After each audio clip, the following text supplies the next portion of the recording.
Empress here. Let me just say that you look amazing. I hope you're doing fabulously.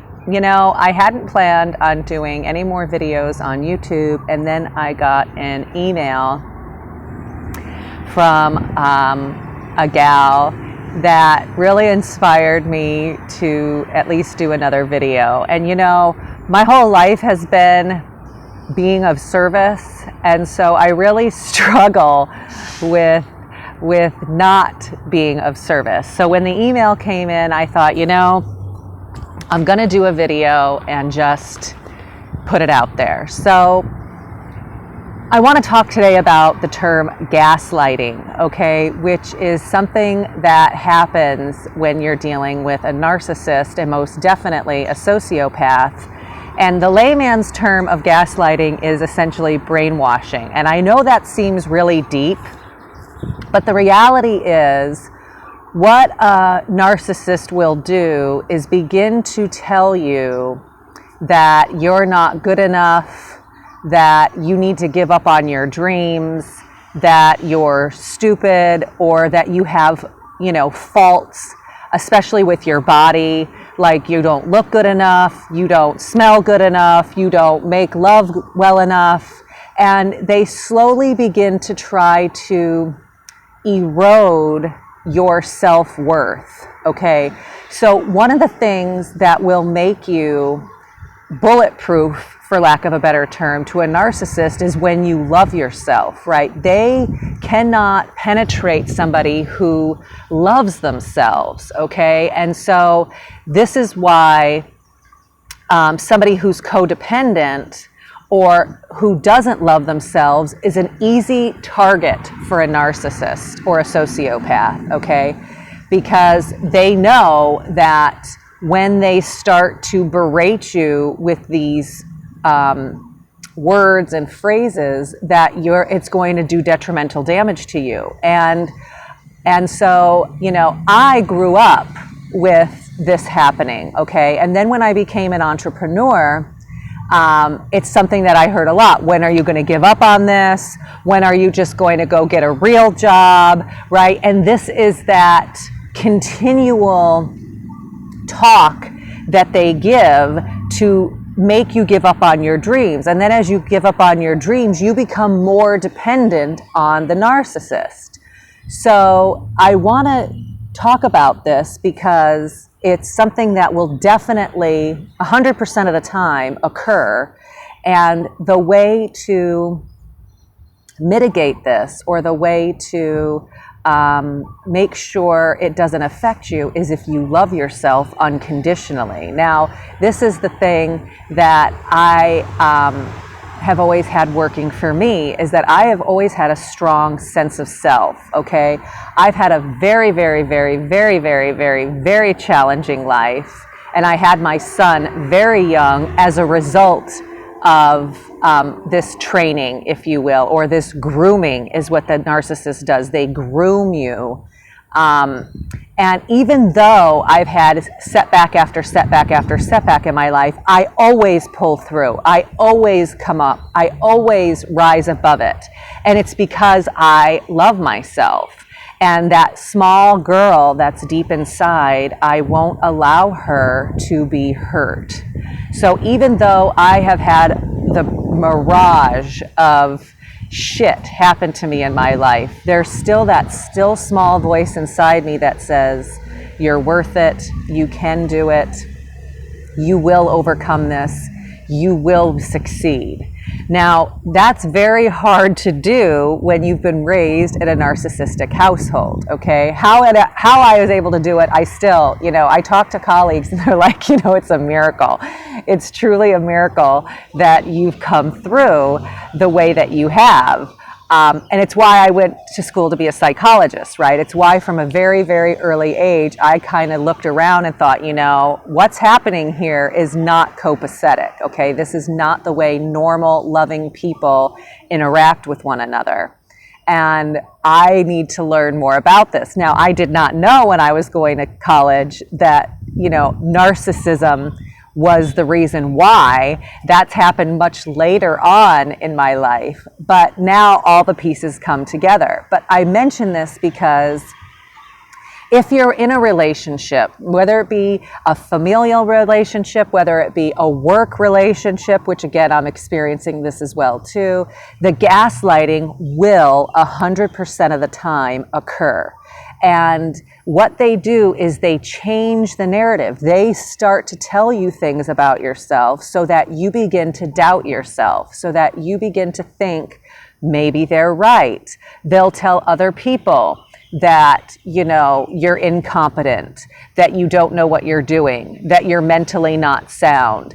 And they do it in such a way, I mean, narcissists are the best actors in the world, okay? And they're very cunning, and they're very they're master manipulators. So, I mean, there's no one better on the planet to manipulate than a narcissist. They know everything to say. They can get a whole team of people on their side. But the reality is, deep down, a narcissist is incredibly insecure, okay? And so they feed on someone who has self-security because they themselves don't have it, right? So at some point, if you're able to stand up to the narcissist and or, you know, go no contact, where you just completely stop talking to them altogether, they melt down. They will absolutely melt down. They cannot handle a supply that's not giving to them. So one of the ways to deal with a gaslighting narcissist is to absolutely not speak to them, absolutely not entertain them, and most definitely if you feel you're insecure or, you know, because they're so charismatic and they know all the right things to say, when you don't talk to them at all, you begin to remember who you are.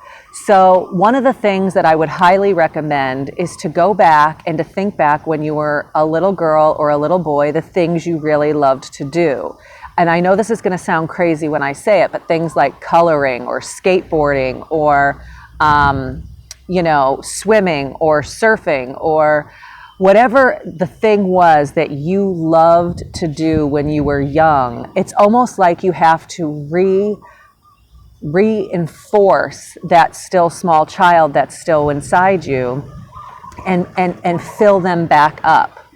And when you do this, you become stronger. And when you become stronger, the narcissist doesn't want you, okay? So in my own life, in my own experiences, I'm dealing, well, with several, like I said, narcissists, and I have several in my family, and it is familial, okay? If you're somebody who's dealing with a narcissist in adulthood, you definitely have a parent or more than one that is a narcissist themselves, okay? Because it's a trained type of behavior. You end up magnetizing to you what it is that you were raised around. And hence why I've been on this journey to break the curses in my own family, because I see the signs. I see how I was going down or was starting to go down or was groomed to try to go down the same paths that my parents went down. And it was like, nope, this doesn't feel normal. Nope, this doesn't feel right. Nope, I'm not doing this. So, you know, if you're the one in the family that rebels or the black sheep of the family, this is probably an indicator that you weren't following course, right? You were not doing what everybody else in the family was doing. And rather than looking at yourself like, you know, that was a negative, really pat yourself on the back that your internal guidance system was like, this just isn't right. And although it's caused a lot of grief in my own life, and I haven't spoken to my family in years, I'm so proud of myself for standing true. I'm proud of myself for standing true in the situations that I'm dealing with now. It's like no matter what you try to take from me, you will not break me. And that attitude is something that a narcissist absolutely cannot handle, right? They will eventually back off. They will eventually melt.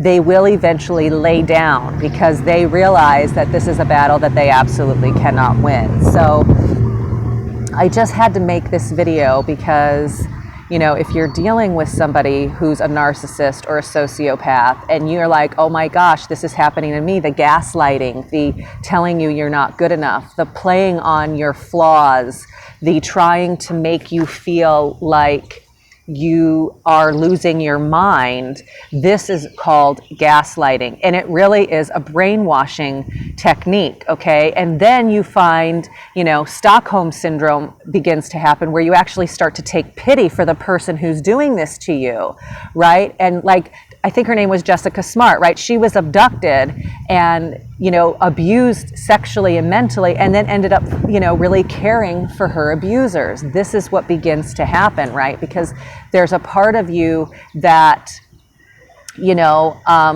starts to morph. And so you want to make sure that you stay as strong as you possibly can, and to absolutely not give up on yourself, and to know, come hell or high water, that if you can maintain that self-love and keep going back to what a good person you are, and how you are, have empathy, and how you are loving, and really reconnecting with that soul within, right? That still small child, doing the things that you really love to do, you become stronger, and the narcissists will leave you alone. It's not an easy path. I'm not going to say it is. God knows I've been through hell and back umpteen times in my own life, but it is possible. And so I just wanted to make this video so that if you're out there dealing with any of this, that it's like, you know, it may be difficult, but I can do it. I can persevere, and I will. And I encourage you, I have a Patreon channel. It's patreon.com/Empress Answers. Go there and, you know, join the community I'm creating there. You can also get sessions with me there. I'm working on my website as we speak, my new website at empressanswers.com. But just know you're not alone, and know this is a huge epidemic, and that the more we talk about it, the more that we unite, the more we work together to build each other up, the easier it will be to navigate where you become bulletproof to the narcissist. So I just thought I would share this, and I'll see you on the next video. I love you.